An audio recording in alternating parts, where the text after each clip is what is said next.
Hello again, guys. It is I, Freeze700. We are back with some Legacy of Kain lore. So, we already did the introduction of kind of what it is, but let's get into the more interesting subplot of Legacy of Kain, which is time travel. Now, Legacy of Kain's approach to time travel is much different than Back to the Future. Back to the Future, everything's a butterfly effect. You do one very insignificant thing, and you can totally change the future. You can totally change the past. Yeah. Legacy of Kain's the exact opposite. You can do as much as you fucking want in the past, but the only way you're going to really cause a dramatic change is if you do something super severe and very dramatic. This is something that I like to explore a lot, so let's go ahead and go into it. So in Legacy of Kain, there's a lot of issues when it comes to the timelines. And a lot of people have a very hard time understanding the story because the timeline gets so fucked.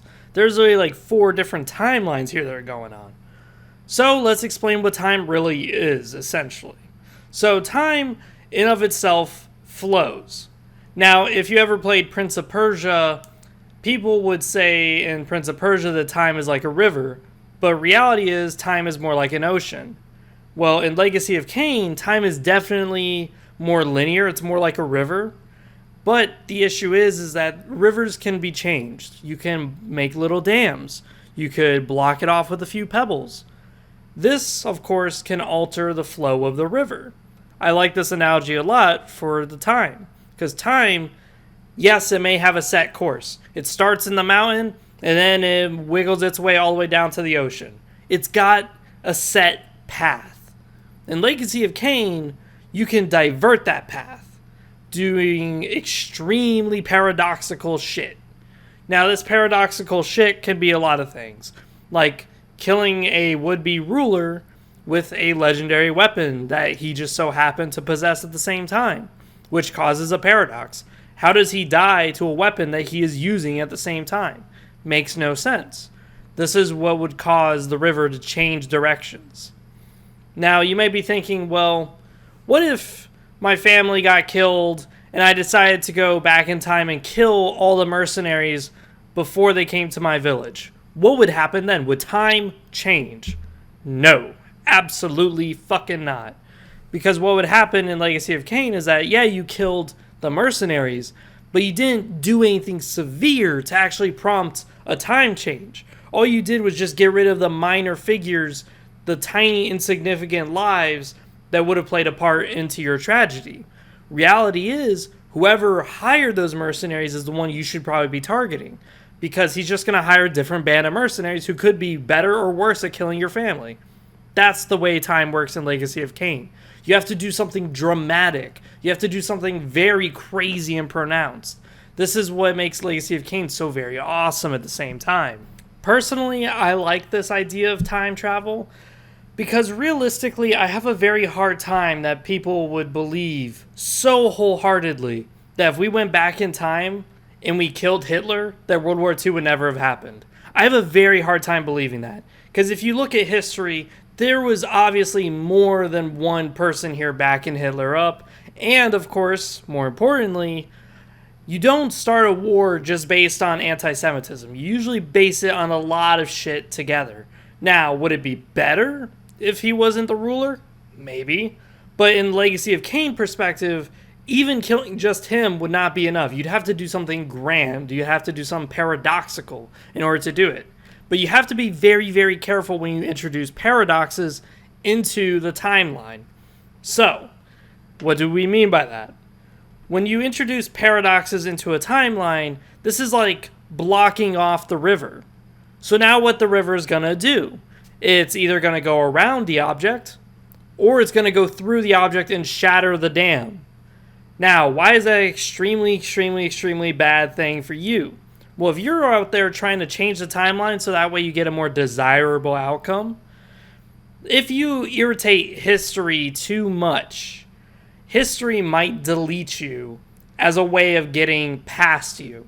It's like, wow, you just did this. You just killed literally the one guy who would save humanity. But you did it being the only human yourself. Holy fuck, this is such a paradox. I'm going to have to just delete you out of history and recreate that, where he lives and humanity gets to prosper. That's essentially what they would have to do. Now, by they, I don't mean anyone in particular. We don't know of a time god or anything like that. We just know that there are guardians, aka the guardian of time, who's able to look at the time stream. He's able to see the way it works, see the multiple threads of it. But he's not really able to influence it. The only way he's able to really influence it is if he tangles himself in the mortal coils of the world. Speaking about that guardian, the one that we know of is Mobius, and he's a very interesting individual indeed because, as I said, if you're the time guardian, you're blessed with time. You see your death, you see your birth, you see everything about time that there is. You see the way time will get fucked with. You'll see the multiple timelines that could be created from certain decisions. But something that's more interesting about Mobius, I love him a lot, by the way, is that being able to see all the timelines and being able to manipulate time itself, he is able to be one of the very few individuals I would like to say is omniscient. So, in other words, you can talk to Mobius in the future. You can find his ghost and talk to him and go, "Hey, Mobius, my name's Zach. Nice to meet ya." And then you can jump 300 years in the past when he was alive, meet him, and the moment you hold out your hand and go, "Hey, my name is," he'll interrupt you and say, "Yeah, I know, we already met. Go on, continue." And it's such a mind fuck, but that's the way it works. He already knows everything about time, so he's already met you. He's already had this conversation with you. Just continue your conversation no matter what point in time you pick up on, which is very awesome indeed. I like that a lot because it does raise that question. If someone was truly omniscient, then no matter what timeline you jump to, no matter what time period you're from, they should be able to continue the conversation that you left off at last time you met them. So I can go to year 1900, talk to Mobius and talk about planes and cars, and then I could jump all the way back to the year 100 AD and I could go, "Hey, Mobius," and he'll go, "Hey, man, you want to continue that discussion about cars?" And it's like, whoa, dude, sure. I didn't know that we want to continue this conversation. But yeah, that's the exact thing about time that I love so much about Legacy of Kain. Now, a lot of TV shows and movies, they tend to do time travel as like a scapegoat. Legacy of Kain doesn't do that. Instead, it uses time as an actual tool. It's an actual obstacle that they have to overcome. It's a challenge. How can you fucking manipulate it? I can go back in time and stop a woman from dying, but that's only going to stop her from dying that one time. Now she's going to die to something totally different. Or, even worse, she's going to just, get deleted from history because it's that paradoxical if she's a very important person. So that's something I do like about Legacy of Kain is the time travel. Some people can get this very confusing and very fucky-wucky because they're like, shit, which timeline's real, which timeline isn't? Don't worry. The game pretty much explains itself pretty well in that regard. It's just the whole time travel thing I think a lot of people have a hard time with. They're like, why is it that when I go back in time and I kill all these Sarafan guards that it seems like it doesn't have an effect? It doesn't because they're just individuals. You're killing the small cogs of a grander machine. You're not really hurting it. This is just extra pieces you're getting rid of. Besides that, it's still working just fine.